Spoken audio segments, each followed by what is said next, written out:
Hello everyone, welcome to today's story. The night began with the soft whisper of rain brushing against the old wooden windows. Somewhere in the countryside, Lytuna sat by the bamboo table, rocking Henry in her arms, his breath gentle, his dreams untroubled. Yet outside, a storm was gathering, not only in the sky but in the hearts of those who loved and feared too deeply. In a distant tower, Alex stared into his computer screen, unaware that the woman he cherished was drifting farther away with every raindrop that fell.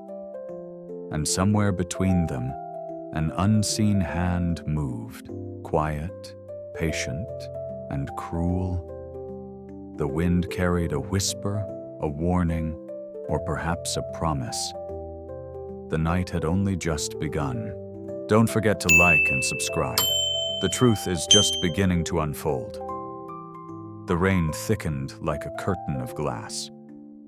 Lytuna clutched Henry tighter as thunder rippled through the dark horizon. Her mind wandered back to the last morning at the farm. Alex's tired smile, his promise to come home early, and the faint scent of coffee on his shirt. Now, that warmth felt like a dream dissolving into the cold mist. She thought she had escaped the noise of the city, but fear followed her like a shadow. The sound of a motorcycle echoed through the narrow alley, low and threatening. The wooden door creaked. A man stepped in, coat soaked, hat pulled low, silver ring glinting in the dim light.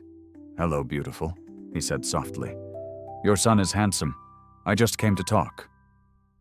His tone was casual, almost kind, yet every syllable was a blade. Lytuna's heartbeat raced. She backed away, voice trembling. "Who are you? You have no right to be here." The man's eyes darkened. "Alex isn't yours. You should remember that." Then his fist came down on the table. Glass shattered, water splashed across her clothes, and Henry's cry split the silence. When the man finally left, leaving only the stench of gasoline and the echo of his words, Lytuna sank to the floor. The storm outside answered with a flash of lightning. Bright, merciless, and close. At that very moment, across the city, Alex sat in his dim office, his reflection trembling in the window. His assistant Lan's voice broke the silence. "Sir, Min's company refused to confirm the payment. They said, documents are missing." Alex's brow furrowed. "Impossible." Then the call came. Min's voice, once friendly, now cold. "I haven't received anything from your company."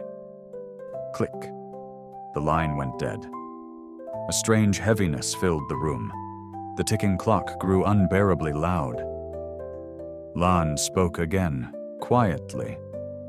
"Sir, someone used a former employee's name to resend the contract.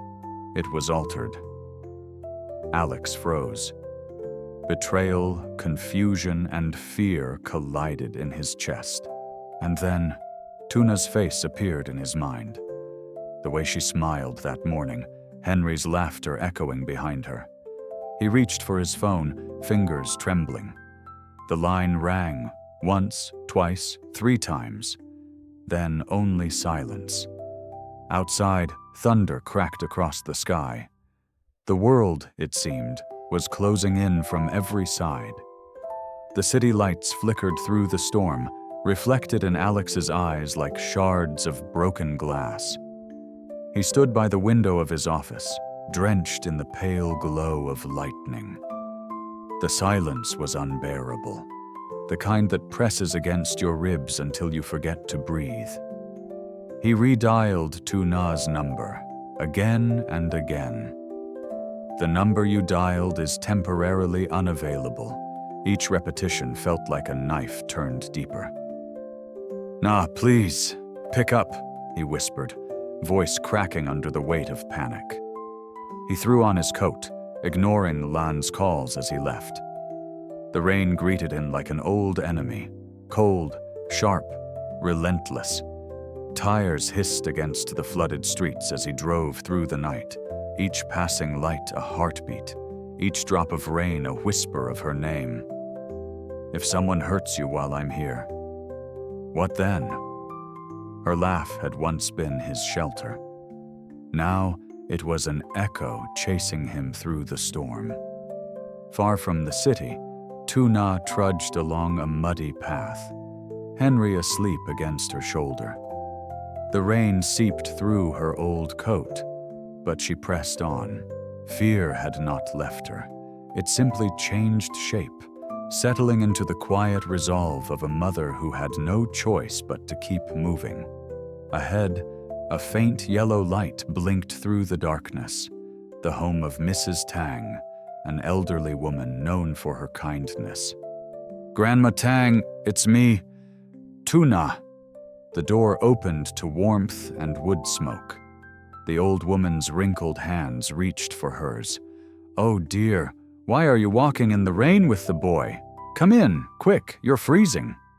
The scent of burning firewood mixed with the aroma of tea. For the first time that night, Lytuna's shoulders relaxed. "He came today," she whispered, eyes unfocused. "A man said Alex wasn't mine." Mrs. Tang's expression darkened for a moment, then softened. Some people use fear because they've already lost their hearts. Meanwhile, Alex's car turned down the dirt road leading to the farm. The headlights cut through sheets of rain, revealing an open door swinging in the wind. He stepped out, shoes sinking into mud, rain soaking through his shirt. "Nah?" Inside, the air smelled of smoke and fear. The table was cracked. A cup lay shattered on the ground, and on it, Henry's tiny handkerchief, damp, stained with tears. Alex fell to his knees, clutching it. His breath came in short, uneven gasps. The storm outside screamed, matching the chaos inside his chest. "May, is that you?" he whispered to the thunder. Lightning tore across the sky, a blinding flash, as if the universe itself had answered. And in that single instant, Alex understood. This was never about business. It was personal. The company, the forged contracts, the silence, all of it had been leading here. To this moment, to her. Outside, the rain fell harder. But Alex no longer felt it. He only felt the hollow ache of a heart collapsing under the weight of realization that love, once pure, had become the sharpest weapon of all. And at that moment, everything changed. The rain eased just slightly, a fragile pause between roars of thunder. Alex stood motionless in the middle of the empty house, the sound of water dripping from his sleeves echoing in the silence. His hand still clutched Henry's handkerchief, the fabric trembling like a living thing. He took one unsteady breath, then another. Somewhere inside that storm, Lytuna and the boy were still out there. He turned, leaving muddy footprints across the wooden floor, and stepped back into the rain. His headlights carved a narrow tunnel of light through the darkness. Every puddle mirrored his face, pale, hollow, desperate.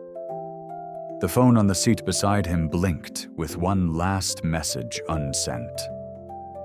"I'm coming for you." In another corner of the countryside, Lytuna sat by the small fire at Mrs. Tang's house.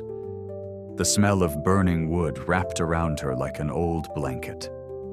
Henry slept beside her, his small chest rising and falling in rhythm with the rain. For a moment, it felt like safety. But fear doesn't sleep. It lingers quietly, waiting for silence to deepen. Mrs. Tang handed her a cup of warm tea. "Child," she said softly, "storms can destroy, but they also wash away lies. Sometimes, what hurts you today is what saves you tomorrow. Tuna looked down at her trembling hands. But what if tomorrow never comes?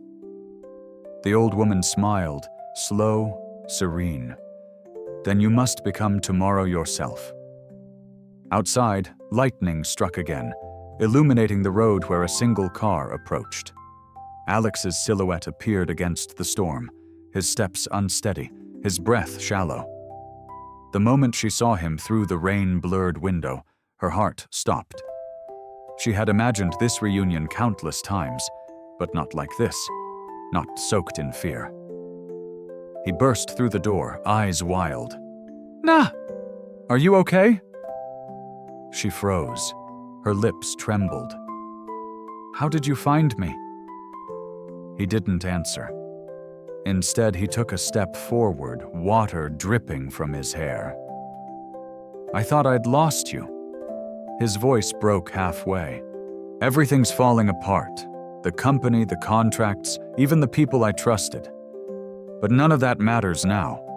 I just needed to see you breathe." Tuna shook her head, tears mixing with the rain on her cheeks. "They came for me, Alex. A man with a ring.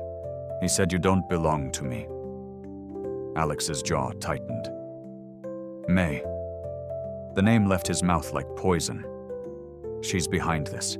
She wanted to ruin everything. Our work, our lives." The fire crackled between them, flickering like a heartbeat. Silence pressed close, the kind that tests the weight of every truth left unsaid. "I told myself I'd protect you," Alex whispered. "But I failed. I couldn't even keep the storm from reaching you." Tuna reached out, her hand trembling, resting gently on his sleeve. "You didn't fail. You just forgot what mattered first." Their eyes met, tired, broken, but still searching. Then, through the rain, a faint light shimmered outside the window. A car engine idled in the distance. A shadow stood beneath the trees, motionless, watching. Alex instinctively stepped forward, shielding Tuna and the boy. "Stay inside," he said. But the shadow didn't move closer. After a moment, it turned away, swallowed by the fog. Maybe it was May's messenger, or maybe it was the storm itself, retreating after it had done enough. Tuna closed the door, leaning against it. Her heart finally slowed. The night was still heavy, but somewhere deep inside, something shifted. A quiet surrender. A fragile kind of peace. Alex took Henry into his arms, the boy murmuring softly in sleep. Tuna looked at them, and for the first time, she didn't feel fear, only exhaustion, and an ache that might one day heal. Outside, the rain began to thin. Inside, the flame on the stove danced higher, painting their faces in soft gold. The storm had not ended, but its cruelty had softened into something gentler, almost forgiving. And between silence and breath, love found a way to stay, not through promises, but through survival. By dawn, the rain had faded into mist. The world outside was drenched in silver, soft and ghost-like, as if the night had taken everything cruel and washed it clean. Alex stood by the doorway, staring at the quiet fields. The air still carried the scent of wet earth, heavy but alive. Behind him, Tuna stirred. She wrapped a blanket around Henry, who was still sleeping beside the fading embers of the fire. His tiny fingers clutched the handkerchief Alex had found, no longer a symbol of loss, but of what they had endured. For a long time, none of them spoke. Silence was no longer frightening. It had become a form of grace. Alex turned, voice low and rough. "I don't know how to fix what's broken." Tuna looked up, eyes glimmering in the faint morning light. "Maybe we don't fix it. Maybe we just live, one moment at a time. He stepped closer, kneeling beside her. I was so afraid of losing everything, the company, the future, the control I thought I had. But when I couldn't reach you, I realized that peace isn't something to build, it's something to protect. The old woman, Mrs. Tang, entered quietly, carrying 3 cups of tea. Her smile was gentle, almost knowing. "You see, child," she said, setting the cups down, "storms don't choose who to test, but they do reveal who still believes in light." Tuna took a sip, the warmth spreading through her palms. The world outside shimmered with dew, each drop of water catching the newborn sunlight like fragments of glass. She whispered, "Maybe love doesn't end. It just changes shape." Alex looked at her, eyes soft but unreadable. "And maybe," he said, "some storms are worth surviving, if they bring you home." Henry stirred in his sleep, murmuring something unintelligible, a child's dream chasing the fading thunder. Alex reached out and brushed a strand of hair from Tuna's face. For a moment, the 3 of them existed in perfect stillness, suspended between what was lost and what was left. Outside, the sun finally broke through the clouds, scattering gold across the soaked fields. The storm had passed, but its echo lingered, not as a wound, but as a quiet memory. And somewhere deep within that stillness, forgiveness began, unspoken, fragile, and real. She smiled faintly, the corners of her lips trembling. Not because it was over, but because it had been. Sau khi công ty đối mặt với liên quan phá sản, Alice chìm trong tuyệt vọng. Trong đêm mưa, Lytuna, cô gái với chiếc xe máy màu kem, tìm đến ôm thật chặt giữa toàn hạnh phúc. Cái ôm ấy giúp anh nhớ rằng vẫn còn hơi thở. Họ cùng nhau chống lại áp lực, tìm bằng chứng và chứng minh sự thật trong buổi hòa giải. Khi cơn bão hòa tan, họ không thắng ai, chỉ tìm lại sự bình yên. Buổi sáng sau, 2 người rời thành phố trên chiếc xe quen thuộc. Dưới bầu trời mới, họ hiểu rằng tình yêu không còn rực rỡ, chỉ còn đủ vững vàng để đi qua bão tố và